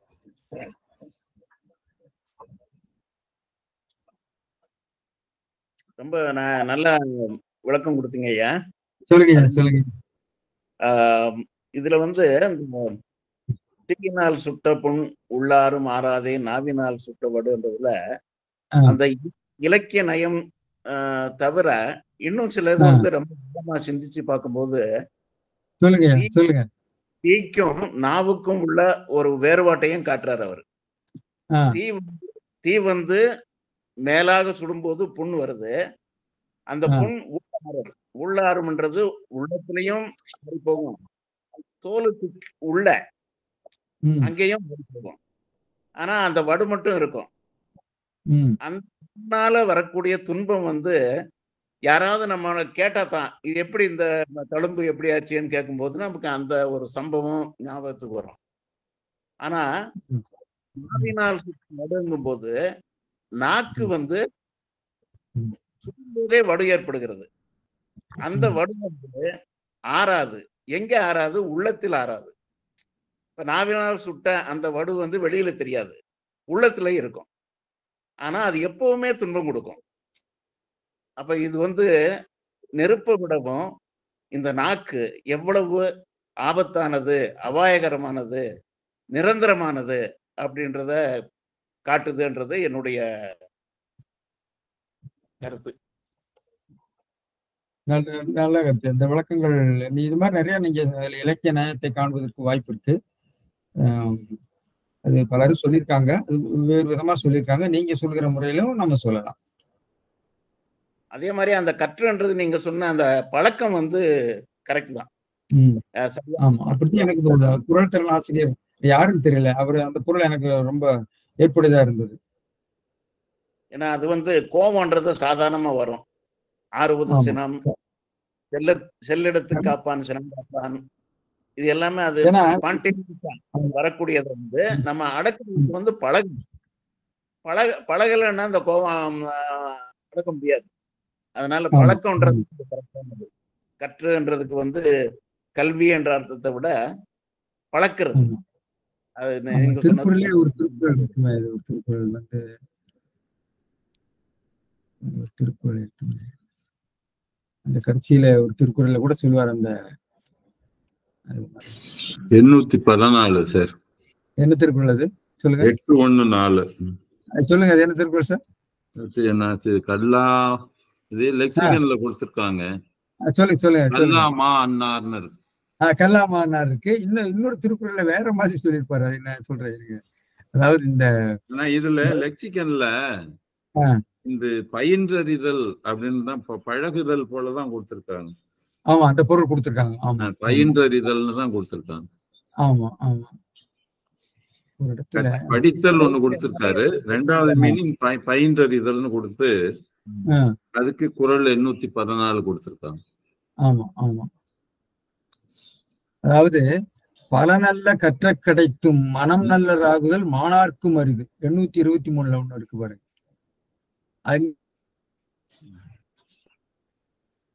படிச்சா கூட போதாது அப்படிங்கிற சொல்றாருல. பல நல்ல கற்ற கிடைத்தும் மனநலராகுதல் மாணார்க்கும் அரிது. சங்க இலக்கியத்துல கல்லா மந்தி எல்லாம் வருது இல்ல சார், கல்லா வன்பரல் பழகாத பழகாததான் அது பொருள். அப்ப அவர் அந்த பொருள் எனக்கு சரிதான் சரிதான் சரிதான் சரிதான் அவர் சொல்லியிருக்க பொருள் அது எனக்கு பொருத்தமாவும் இருக்கு அந்த இடத்துல. அதே மாதிரி உலகத்தோடு ஒட்ட ஒழுகல் பலகற்றும் கல்லாதார் அறிவிலார். அது பயின்றல் அப்படின்னாலே பயிற்சி தானே. பயிற்சின்றது ட்ரைனிங். அது எடுக்கலாம் என்ன இடத்துல எடுக்க முடியுமோ அதுல எடுக்கலாம். ஆனா இதுல இந்த மொழி அடக்கம் வந்து சின்ன வயசுல இருந்து நம்ம குழந்தைகளுக்கு சொல்லி தரணும். இந்த மையம் மற்றதெல்லாம் கூட லேட்டர் ஒரு பின்னால தெரிஞ்சுக்கலாம். பட் இந்த மொழி கண்டிப்பா வந்து ஒரு 10-12 வயசுக்குள்ள குழந்தைகளுக்கு சொல்லி தந்தா ரொம்ப நல்லா இருக்கும் பாடத்திட்டத்தில் வச்சு. அதாவது மரியாதையாக பேசுதல், அன்பாக பேசுதல், இனிமையாக பேசுதல், அது அப்படிங்கிறது உங்களுக்கு இந்த இதுலயே மார்க்கெட்டிங்லயே வந்துருது. MBA பாடமா இருக்க. எப்படி இந்த வியாபாரிகள் தந்திரங்கள் ஒன்று இல்லையா அது பேசுவது, இனிமையாக பேசுவது. இல்ல அது MBA படிக்கிற ஸ்டூடெண்ட்ஸ் வந்து படிக்கிறதுக்கு முன்னாடி நம்ம இதுல LKG UKGலயே படிக்கணும்ன்ற நான். சரிதான் சரிதான் அது சரிதான். நான் சொல்றேன் அவ்வளவு கூட அது முக்கியத்துவம் பெறுகிறது. ஆமா. இனிய உலவா சமூக சூழல் மாறி கிடக்கிற பொழுது என்ன சொல்லி கொடுத்தாலும் அது மனசுல நிக்காது சார்.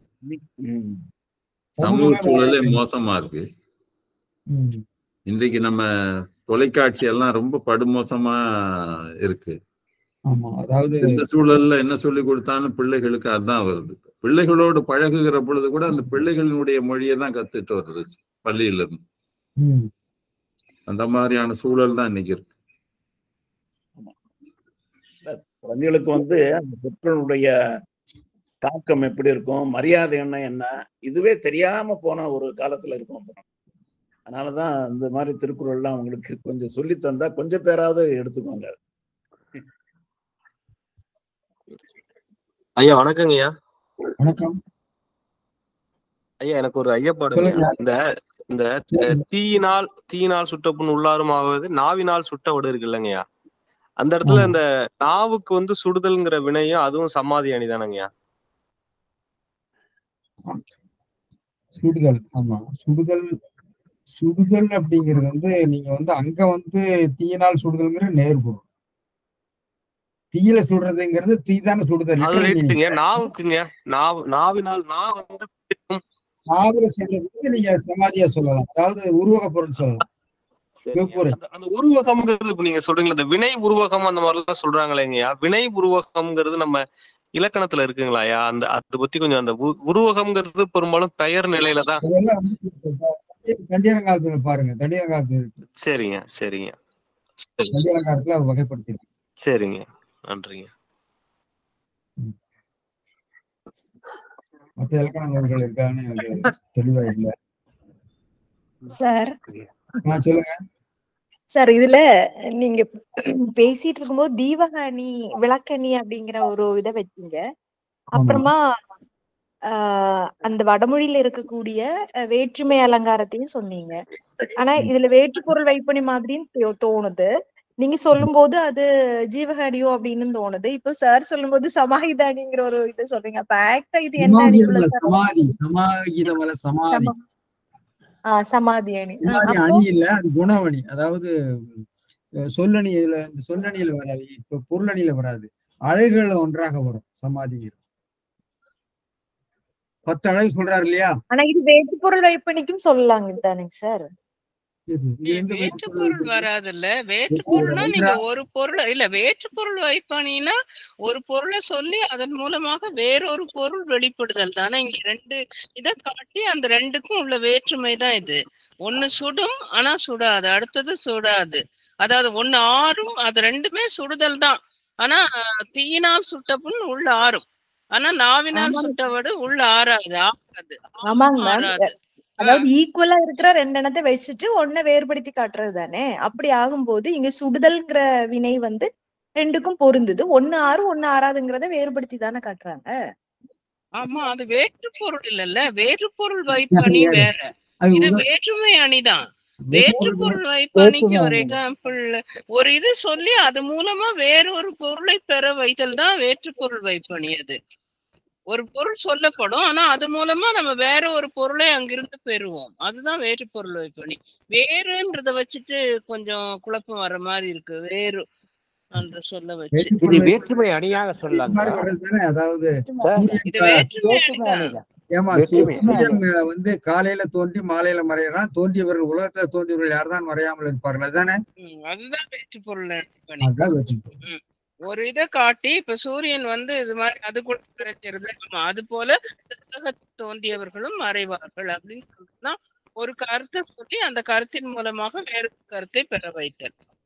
ஒரு பாட்டுல வந்து நிறைய அணி வர முடியும். இப்ப உள்ள அப்படின்ற சொல்ல எடுத்து அது முதல்ல சேர்த்து பின்னாடியும் சேர்க்கறதுனால அது தீபக அணி.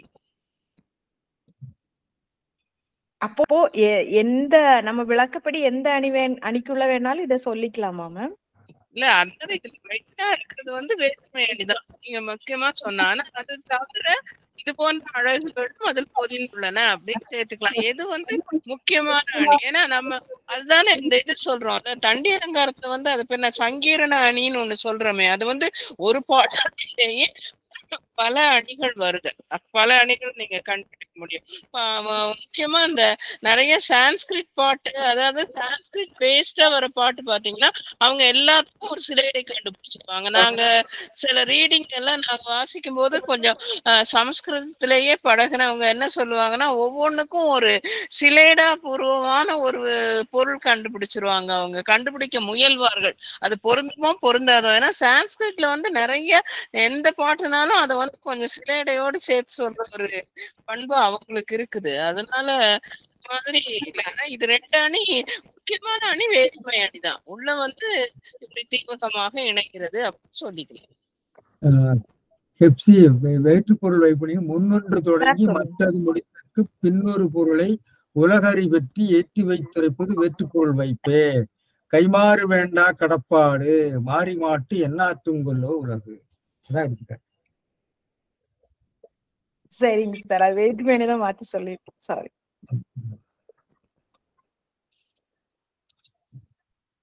இயக்கிங்கிறது இசைக்கின்னு சொல்றாரு.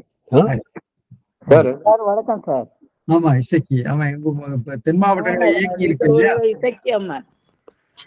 ஆமா, இயக்கிங்கிறது சமணர்களை இயக்கி வழிபாடுன்னு ஒரு புத்தகம் எழுதியிருக்காரு நம்முடைய வேதாச்சலம். அதை படிங்க, அருமையான புத்தகம். தென் மாவட்டங்கள்ல இயக்கி வழிபாடு. ஆனா அது பிற்காலத்துல அது வந்து நம்ம மற்ற தெய்வங்களோட இணைந்து விட்டது. சமணர்கள் இருந்து மாறி இசைங்கிறது மற்ற அசைவ தேவதை. ஆமா, அம்பிகா வந்து ஒரு இசை இயக்கி. திருச்சானத்து மலையில் இருக்கிற அம்பிகாவுடைய சிற்பத்தை பார்த்தீங்கன்னா அவ்வளவு அழகு, சொக்க வைக்கிற அழகா இருக்கும். அதே மாதிரி கழுகு மலையிலயும் நிறைய இயக்கிகளுடைய சிற்பங்கள் இருக்கும். ஐயா வணக்கம். ராஜேந்திரன், ஒரு பொதுவான கேள்வி. இங்க அடக்கமுடைமை. சொல்லுங்க. வணக்கம். உங்க இது பார்த்தேன், சொல்லுங்க. அடக்கமுடைமையில வந்து மனமொழி மெயின் 3 திரிகரணம் மனமொழி சொல்றது. நமக்கு 3 கருவிகள்ல வந்து மனத்தை பத்தி ஒரு குரல் தான் சொல்றாரு, மொழியை பத்தி 3 குரல் சொல்றாரு, மெய்யை பத்தி 1 குரல் சொல்றாரு. மனமொழி மெய்ன்னு வருது. ஆனா இந்த பரிமேலகர் அடுக்கி வச்சிருக்கிறது வந்து மெய் மொழி மனம்னு அப்படி கொண்டு போறாரு. கீழே இருந்து மேலாக கொண்டு போகும்போது முதல்ல மெய் கொண்டு வராரு, அப்புறம் மொழி கொண்டு வராரு, அப்புறம் மனம் கொண்டு வராரு. இதை மாத்தி போட்டிருக்காரு ஒண்ணு. 2வது வந்து மொழிக்கு இவ்வளவு முக்கியத்துவம் இருக்காருன்னு ஒரு வியப்புங்கய்யா. அதாங்க அது கேட்டுக்கலாம். என்ன நுட்பமா இருக்கும் அப்படிங்கய்யா. இல்ல, நீங்க சொல்லியிருக்கிற கருத்தை பலரும் அது சொல்லி சுட்டி காட்டியிருக்காங்கன்னு நினைக்கிறேன். அது விட்டு போச்சு அந்த கருத்து. நீங்க சுட்டி காட்டியது சரியான கருத்து தான். மொழிக்கு முக்கியத்துவம் கொடுத்திருக்காரு, நடுவில் இருக்கிற மொழிக்கு. அதாவது மொழி வந்து மனத்தை கடைசியா கொண்டு போயிட்டு மெய்ய இடையில சொல்லிட்டு, அது பெரும்பாலும் வந்து பல விஷயங்கள் பார்த்தீங்கன்னா நீங்க சொல்ற மனமொழி மெய்யோடு இல்லாம இல்லறத்தாருக்குரியது, துறவரத்தாருக்குரியது, பொதுவாக இருக்கக்கூடியதுங்கிற நிலையில எல்லாம் நம்ம அதை பார்க்கலாம். நிலையில் தெரியாத அடங்கியான் தோட்டம்ங்கிறது ஒரு துறவிக்கும் இன்னும் வந்து இல்லறத்தானுக்கும் எல்லாம் சொல்றாங்க. நீங்க சொல்ற அந்த அந்த மாற்றி சொல்ற அந்த முறையும் மிக கவனிக்க வேண்டியது. அதுக்கு என்ன அர்த்தம்ங்கிறத பார்க்கணும். நீங்க சொல்றது முக்கியமான கருத்து தான், பார்க்கணும். நிலையில் தெரியாத அடங்கியான்னு வந்துங்க எனக்கு ஒரு இது என்ன தோணுதுன்னா, ஒரு நிலைன்னா ஒரு நிலை, ஒரு ப்ரொஃபஸரா இருக்கீங்க, அல்லது ஒரு வைஸ் சான்சலரா இருக்கீங்க, அல்லது ஒரு துறையில வந்து எங்க துறையில ஆணையரா இருக்காங்க, உதவி ஆணையரா இருக்காங்க. அந்த நிலையில் தெரியாது, அந்த நிலைக்காக என்னென்னலாம் சொல்லப்பட்டதோ, விதிமுறைகள் சொல்லப்பட்டதோ, அல்லது சட்டத்திட்டங்கள் சொல்லப்பட்டதோ, அதில் தெரியாது, அதில் மாறுபடாது, அதுக்கு உட்பட்டு அவன் வந்து அதுக்கு உட்பட்டு அவன் வந்து செயல்படுத்தும். இது உலகியல் நிலையிலே வைத்து பார்க்கலாம். நம்ம நீத்தார் பெருமையில வரக்கூடிய அங்கேயும் வச்சு பார்க்கலாம், அந்த அவளுக்கும் வச்சு பார்க்கலாம். எல்லா நிலையிலும் இந்த நிலையில் தெரியாதுங்கிறது மேற்கொண்ட நிலைக்கு தெரியாது, அதில் அடங்கி நடத்தல் அப்படின்னு சொன்னா, அந்த மினிமலிசம் பத்தி சொன்னீங்க. அது வந்து பொருளா அடக்கத்தையில ஒருவேளை நம்ம அதை கொண்டு வந்து அடக்கலாமோன்னு சொல்லி தெரியல. அந்த காக்க பொருளா அடக்கத்தை தேவைக்கு மேல வந்து நம்ம பயன்படுத்தக்கூடாது, அதுவும் ஒரு அடக்கம் தான். காந்தி சொல்லுவார், நமக்கு ₹1 தான் தேவைன்னா நம்ம 5 ரூபாய் சம்பாதிச்சோம்னா மிச்சம் 4 ரூபாய் வந்து கொடுத்துடணும் பாரு. அதுக்கு மேலே வச்சிருந்தாவே திருட்டுங்கிறாரு. அது சமூகத்திலிருந்து நீ திருடுறங்கிறாரு. அதுக்கு அந்த அளவுக்குலாம் நம்மளால வாழ முடியுமான்னு சொல்லி தெரியல. நீ தேவைக்கு அதிகமாக சம்பாதிக்க கூடாதுங்கிறார். நீ உழைச்சி சம்பாதிக்கலாம், எல்லாம் செய்யலாம், ஆனா நீ வச்சே கூடாது அப்படிங்கிறாரு காந்தி. இப்ப நீங்க சொன்னது அதுதான் வருதுங்க. அதுக்கு அடக்க முடியுமான்னு தெரியல. அடக்க முடியல. ஆமா, அது மினிமலிசம்ங்கிற ஒரு கோட்பாட்டுல பாத்தீங்கன்னா அநேகமா குழந்தைகள் நல்லா இருக்காங்க. இந்த வெளிநாட்டுல பிள்ளைகள்லாம் வந்து பழைய துணிகளை வாங்குறதுன்னு ஓல்டு கிளாத்ஸ் வாங்கி போடுறதுங்கிறது ரொம்ப பழக்கமா வச்சிருக்காங்க. பள்ளிக்கூடத்திலே சொல்லி கொடுக்குறாங்களா வாத்தியாருக்கு, நீங்க எல்லாம் வந்து ரொம்ப ஆடம்பரமா நிறைய துணிகளை வாங்காதீங்க, பழசு வாங்கி போடுங்கன்னு. என்னுடைய பேச்செல்லாம் அதை பழசுதான் வாங்கி போட்டுட்டு இருக்கா. ஏன்னா இதுக்காக நான் பணத்தை பழச வாங்கி போடுறது இல்ல, பழச டொனேட் பண்ணிடுறோம். டொனேட் பண்றது வாங்கலாம். இல்ல இல்ல, பழசுன்னு சொன்னா நான் என்ன சொல்றேன்னா, அதை வந்து யாரோ அணிந்தது அல்லது வந்து அது புதும்பு போல இருக்கும், எல்லாம் புதுசா இருக்கும். புதுசா சில பேர் அப்படியே வாங்கி கொடுத்துருவாங்க. முக்கியம். பழைய காலத்துல அப்படிதான் சார் வாழ்ந்தாங்க. கொஞ்சோண்டு அளவோட வச்சிருந்தாங்க. 5 ட்ரெஸ்ஸுக்கு மேல இல்லவே இல்லை. நாங்கெல்லாம் பழைய புத்தகம் எல்லாம் வாங்கி வாங்கி படிச்சு பரமாறாங்க. முதல் வருஷமா ரிசர்வ் பண்ணி வச்சிருவான். அப்பா நீ அப்படின்னு சொல்லிட்டு 2 பெனிஃபிட். அதுலயே சில குறிப்புகள் யாரோ எழுதி வர வச்சிருப்பாங்க, அது நமக்கு பயனாகும். அது இருக்கு இல்லையா? இல்ல காசு பாதி. அது 5 ரூபா புக்கு 2000 ரூபா புக் பண்ணிடுவாங்க எல்லாம் அந்த வீட்டுல போய். ஆனா இப்ப உங்களுக்கு புதிய எடிஷன், புதிய கருத்துக்கள் வருது, அதனால அது மாற்றி வாங்க வேண்டியிருக்கு, அது பயன்படுறது இல்லைங்கிறாங்க. இப்ப நம்ம படித்த பிள்ளைகள், மெடிசன் இன்ஜினியரிங் படிச்ச பிள்ளைகள் புத்தகங்கள்லாம் யாரும் வாங்கி எடுத்துக்கிறது இல்லை. அது ஏன்னா வேற மாதிரி வந்துருச்சு. ஆமா ஆமா, துறை சார்ந்த வந்துருச்சு. வணக்கம், சொல்லுங்க ஐயா. அவங்க குரல் குடும்பம் ராஜேந்திரன் ஐயாவுக்கு நன்றி. அவர் ஒரு கேள்வி, நான் இது கேள்வின்னு சொல்றதா இல்ல கலந்தாய்வுனா இன்னைக்கே சொல்றது, இந்த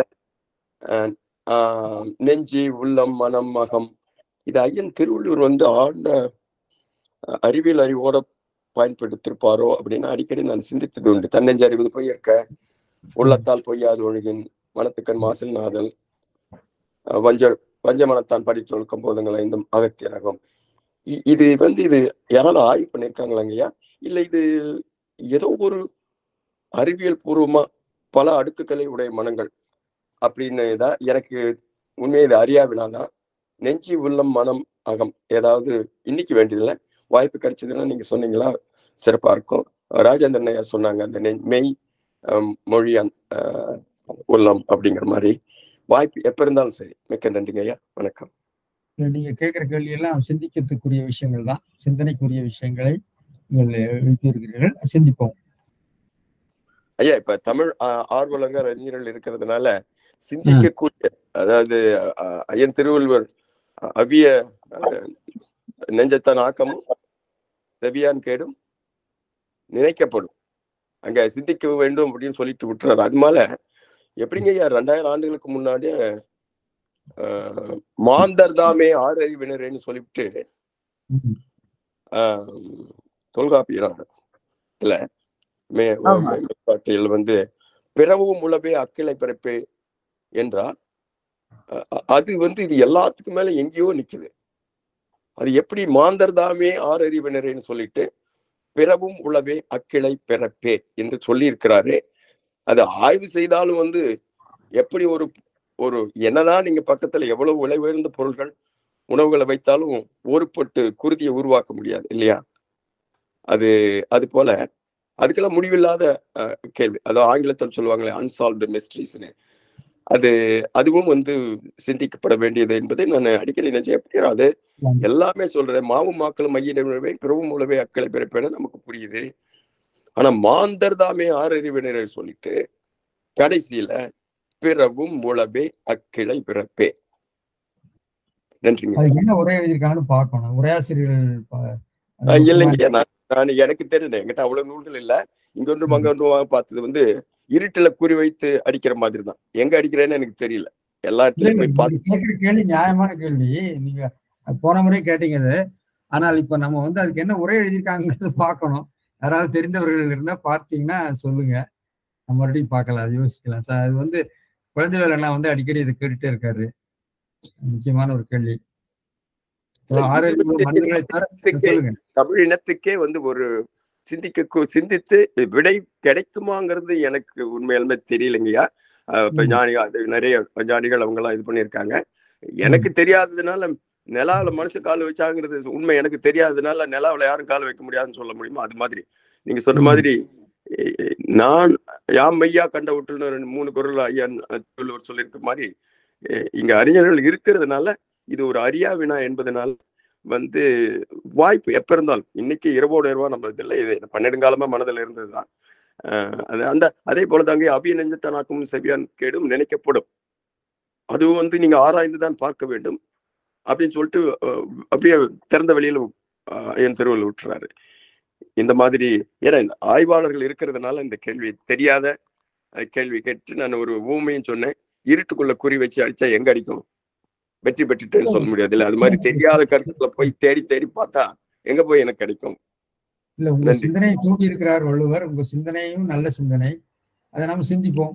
நிச்சயமா சிந்தனை கருவூலமாகத்தான் நம்ம அறிவு நூல்கள் இருக்கிறது. உணர்ச்சிகளாக இருக்கும். இது அறிவு நூல், கேள்விகளை எழுப்புகிறது. மிக்க நன்றிங்க.